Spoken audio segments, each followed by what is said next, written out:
It's all coming back, it's all coming back to me. Hi guys, welcome to a video, and in today's video I just wanted to review the first 3 episodes of season 3 of Dickinson. Why do I always sound like I'm feigning enthusiasm? It is possible that I am feigning enthusiasm. Okay, so I was a little bit on the fence about watching season 3 because I didn't so much enjoy season 2. I have reviewed seasons 1 and 2 of Dickinson, so if you've seen those reviews, you know my thoughts on season 2. I wasn't particularly taken by it, let's put it that way. But I do still have a soft spot for Emily and Sue, so of course I was going to watch season 3. I am a simple homosexual, and it's also the last season, you know, so I thought, why not share my thoughts even though nobody asked. Starting on a positive note, I am really happy to have Emily and Sue back on my screen. I think Hayley and Ella have this gorgeous chemistry between them as Emily and Sue, and it's delicious to watch. It is. And they have this chemistry even with Sue being very heavily pregnant. They do. I mean, I could just watch hours of these two on screen together. It's magnetic. It's high art. It really is. And yes, I did enjoy that scene. I enjoyed it very much. Thank you for asking. From the first 3 episodes of season 3, I could tell right away that season 3 was an apology for season 2 and that they were trying to make amends this season for what went wrong in season 2. You know, for a start, Emily and Sue make it very clear within these 3 episodes that they are the focus of each other's lives and their hearts belong to one another only. You know, there's no pandering to heteronormativity, there's no kind of dipping the toes in the pool of lesbian erasure. What am I saying? You know what I'm saying. Of course, things could change later in the season, but I do get the feeling that the show is kind of done with all of that, which is a good thing. Also, I'll just add here that Emily feels very front and center already this season, which is a huge improvement on season 2, where I felt like she was a little bit sidelined, and I feel like this season the focus has remained on her again so far. You know, a show about Emily Dickinson should really focus on Emily Dickinson. I don't know if the showrunner and the writers listen to criticism, but it does seem like they're righting the wrongs of season 2, and I really appreciate that because a lot of showrunners, a lot of writers, they don't listen to fans, they don't listen to feedback, and they don't necessarily care for criticism. A lot of them are quite dedicated to their own vision. I don't want to say arrogant, but you know, they're just dedicated to their own vision. But Dickinson has definitely changed its direction, which I appreciate quite a lot, and I think that's really refreshing to see. You know, I think when you're dealing with a real life historical figure, even in a fictional dramatic adaptation where you have to incorporate kind of drama and artistic license, you're still very much dealing with women's history, and in the case of Dickinson, lesbian erasure. So I do feel like some care should be taken,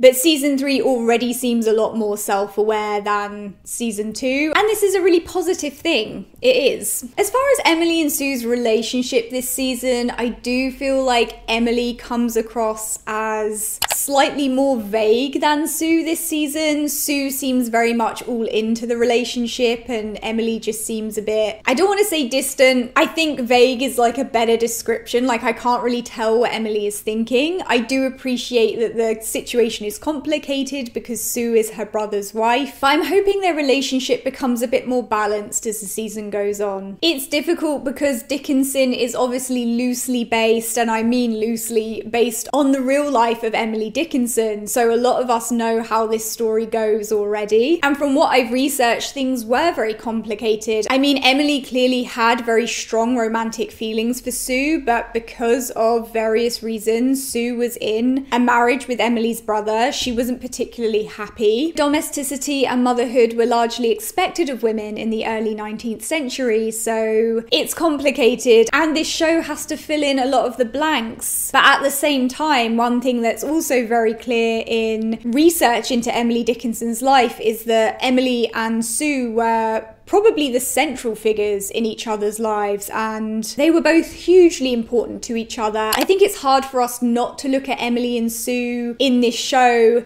through a kind of modern day lens. You have to remember that they're working in the early 19th century, so that would have impacted the relationship. It's very layered. But on the plus side of Sue having a baby, we get to see Emily and Sue looking like very cute parents. When they were both being very soft with that baby, it almost felt like fan fiction. Almost. Yeah. Now, one thing I did hear about season 3 is there is an upcoming Emmy Sue scene with Taylor Swift's Ivy. Ivy has such strong Sapphic vibes. It's the perfect song for Emily and Sue, especially considering their situation. I have to wonder if they were inspired to use that song from seeing the kind of fan videos on YouTube, which have incorporated that song already, because I don't know, it just fits perfectly. That was, it's like two of my favorite things coming together, so I'm very excited for that. So Emily and Sue aside, I did feel like the first 3 episodes of season 3 had its moments. It especially had some comedic moments. Emily's mum in particular brings a lot of comedy to this show. I think overall it's a little bit too early for me to really make a call on season 3 and to give you guys my full thoughts on it. I want to wait until the season is finished before I kind of really break it down. It's okay. It's a bit hit and miss in places, As I say, there was some comedy in these first 3 episodes, but there was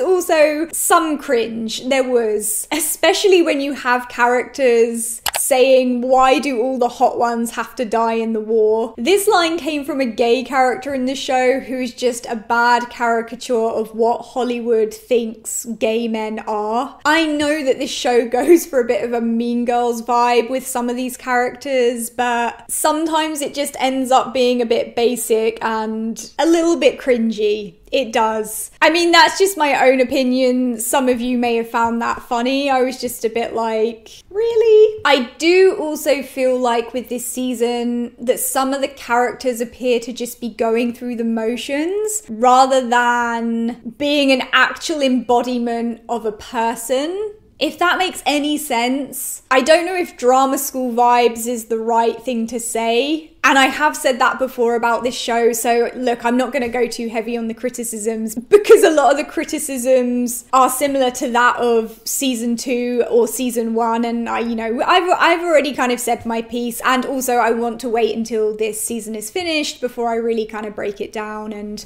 yeah. So yeah, this show is okay. I mean, definitely if you're a fan of Emily and Sue, it's worth watching, There's been definite improvements in season 3, which are there to see straight away. And I think if you take this show with a pinch of salt, it's still very watchable. Yeah. And oh my God, I can't wait for the episode with the Taylor Swift music. I will be reacting to that. I am very excited for that. And yeah. Okay guys, if you've seen the first 3 episodes of season 3, let me know what you thought of them down in the comments. And if you have any other thoughts about Dickinson, you can let me know. Don't forget to subscribe for instant disappointment, and I'll see you guys soon. Bye.